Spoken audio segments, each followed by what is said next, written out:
evening. Charu Pragya, national spokesperson of the BJP, R. Rajagopalan, senior journalist on the broadcast with us, and Yash Bhartiya, national spokesperson of the Samajwadi Party, and Dr. Nikul Patel, leader of the Congress Party, on the broadcast with us. I want to begin by asking Yash Bhartiya. Yash Bhartiya ji, what is the need to bring in a Hindu angle here and say BJP is a Hindu terror organization? This is a party that has been voted to power.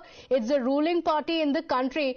To call a party like BJP a Hindu terror outfit?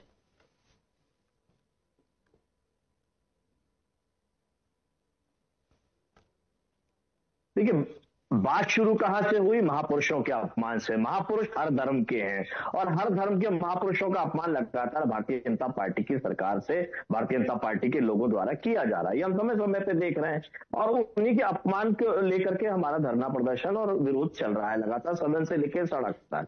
और वही बात चल रही है। Amit Shah ji statement क्या देते हैं? बाबा साहब अम्बेडकर का इतनी बार नाम ले रहे, फैशन हो गया है उनको फैशन का नाम देना और फिर उनका नाम जोड़ना कि जितना बाबा साहब की जगह अगर आप नाम ले, भगवान का नाम लेते तो कुछ भला हो जाता। ये कंट्रोवर्शियल स्टेटमेंट तो अमित शाह जी ने दिया। तो अगर कोई कंट्रोवर्शियल स्टेटमेंट दे तो क्या वो टेररिस्ट बन जाएंगे? Doctor Nikul Patel, Congress party, another party that is holding on to the constitution with the Samajwadi Party, a party that has been voted to power, it's a ruling party. Is it right to call BJP a terrorist organization? No. I would like to say that, please.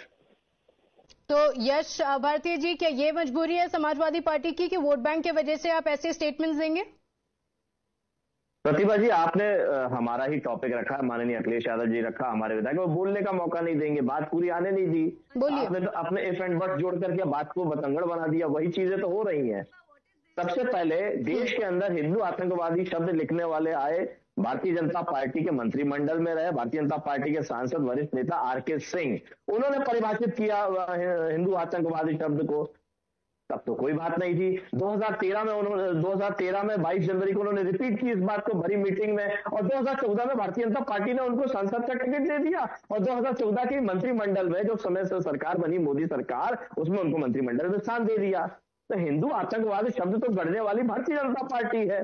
और उन्होंने ये कहा, R K. Singh ने, कि हमने जो जांच की, जो मालेगांव में बम विस्फोट हुआ, जो अजमेर हुआ, जो मक्का मस्जिद में हुआ, उसमें 10 से ज्यादा आरएसएस और भाजपा से संबंधित लोग रहे। ये आर.के. सिंह का स्टेटमेंट है और बिना किसी दबाव के स्टेटमेंट था। ये उन्होंने खुद कहा, मीटिंग में कहा हुआ। अब उसके बाद हिंदू आतंकवाद भारतीय जनता पार्टी के लोग कहें, भारतीय जनता पार्टी के लोग बताएं। जो भोपाल से सांसद रही प्रज्ञा ठाकुर, स्पेशली लेके आया गया उनको, जब उनके ऊपर आतंकवाद के आरोप चल रहे थे, मुकदमा चल रहा था, तारीखें कर रही थी, तो आतंकवाद कौन? वही भारतीय जनता पार्टी के लोग आतंकवादी हैं जो अपने आप को ठेकेदार बताते हैं। तो ठेकेदारी में अगर इनके ऊपर आरोप लगता है तो दिक्कत क्या है उनको? तो जब हम लेकिन बात धर्म के आधार पर नहीं कर रहे, हम आर.के. सिंह के बयान पर बात कर रहे हैं। हिंदू आतंकवाद को आर.के. सिंह ने कहा, डेफिनेशन तो आर.के. सिंह को पता नहीं है कि उन्होंने क्या पकड़ा। जो हिंदू आतंकवाद शब्द उन्होंने लिखा, फाइलों में लिखा, जो गृह सचिव थे। तो करेंगे भारतीय जनता पार्टी के लोग, सवाल हमसे पूछा जाएगा। बाबा साहब का अपमान करेंगे भारतीय जनता पार्टी के लोग, सवाल हमसे पूछा जाएगा। हमारे महापुरुषों का लगातार अपमान करेंगे भारतीय जनता पार्टी के लोग। जो कमजोर वर्ग है उसका अपमान करेंगे। आज माननीय अखिलेश यादव जी ने एक नई अवधारणा लिखी है, कमजोर वर्ग के लिए, शोषित वर्ग के लिए, जो भी मुख्यधारा पर चढ़ गया है, पीडीए को आगे लाने की। लेकिन यश जी, अगर आप भारतीय जनता पार्टी को अगर आप कह रहे हैं कि वो हिंदू टेरर ऑर्गेनाइजेशन है, तो जो लोग बीजेपी के लिए वोट कर रहे हैं और जो अब मैंडेट है इस देश का, उसको आप क्या बोल रहे हैं? तो यहाँ पे जो वोटर्स, इनको आप क्या बोल रहे हैं कि वो एक टेररिस्ट ऑर्गेनाइजेशन को वोट कर रहे हैं? प्रतिभा जी, पहले दोनों चीजों को जोड़िए मत।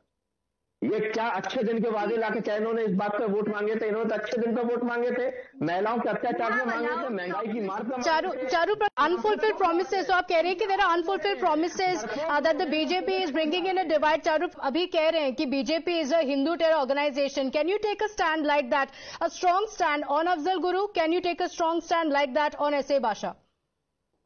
प्रतिभा जी, मैंने कहा, आर.के. सिंह ने कहा। आर.के. सिंह कौन? भारतीय जनता पार्टी के सांसद, भारतीय जनता पार्टी। ठीक है, तो अब बीजेपी का क्या स्टैंड है वो हम समझ गए। अब समाजवादी पार्टी का स्टैंड बताइए। मुझे सवाल किया था, आपने मुझसे सवाल किया था, जवाब आने दीजिए। जी, समाजवादी पार्टी का क्या स्टैंड है? मैं आपको कह रही, मैं आपको बता रही हूँ। जीते हैं हम, ईवीएम से इनको हराने का काम करेंगे और ईवीएम को हटाएंगे। लोकतंत्र को अगर सबसे ज्यादा कमजोर कोई करता है तो भारतीय जनता पार्टी करती है। ईवीएम पे सबसे, ईवीएम की बात, आप ईवीएम की बात क्यों कर रहे हैं?